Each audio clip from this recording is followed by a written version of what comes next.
अब बदला जाएगा टोल टैक्स का तरीका, अब नहीं चलेगा फास्टैग। नमस्कार, आप देख रहे हैं लखनऊ का अभिमान न्यूज और मैं हूं आपके साथ ज्योतिका। आइए रुक करते हैं खबर की ओर। केंद्रीय मंत्री नितिन गडकरी ने कहा कि अगले वर्ष मार्च तक देश में जीपीएस सैटेलाइट आधारित टोल कलेक्शन शुरू करेंगे। आइए इसके बारे में विस्तार से जानें। केंद्रीय मंत्री नितिन गडकरी ने कहा कि अगले वर्ष मार्च तक सरकार जीपीएस आधारित टोल टैक्स प्रणाली को लागू करेगी, जो मौजूदा राजमार्ग टोल प्लाजा को बदल देगा।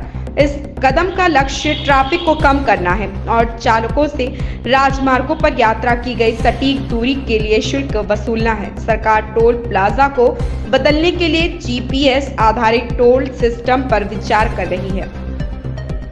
अब बदल जाएगा टोल टैक्स का तरीका, अब नहीं चलेगा फास्टैग।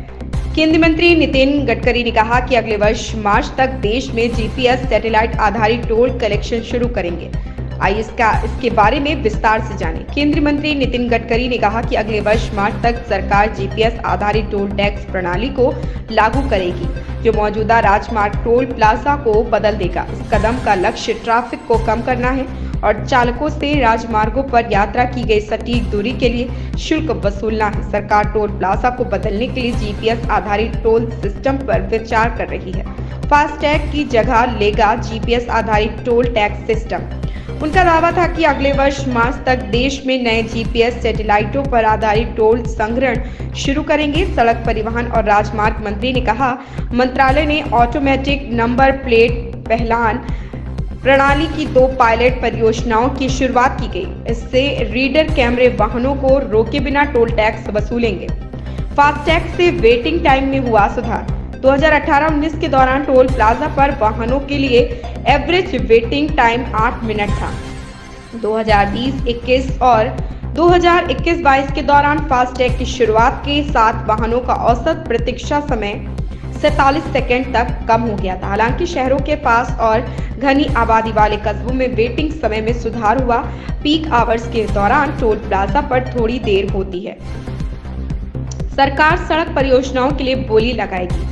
नितिन गडकरी ने कहा कि सरकार अगले साल लोकसभा चुनाव से पहले 1000 किलोमीटर से कम लंबाई की राजमार्ग परियोजनाओं के लिए बिड ऑपरेट ट्रांसफर मॉडल पर 1.52 लाख करोड़ रुपए की सड़क परियोजनाओं की बोली लगाएगी। उन्होंने कहा, हम राजमार्ग निर्माण के लिए इंफ्रास्ट्रक्चर इन्वेस्टमेंट ट्रस्ट मॉडल को सपोर्ट करेंगे। इन्वेस्ट्स निवेशकों से पैसा एकत्र करने और परिसंपत्तियों में इन्वेस्टमेंट करने के लिए डिजाइन किया गया, जो समय के साथ नकदी प्रवाह प्रदान करेगा। इस खबर में बस इतना ही। बने रहिए लखनऊ का अभिमान न्यूज के साथ।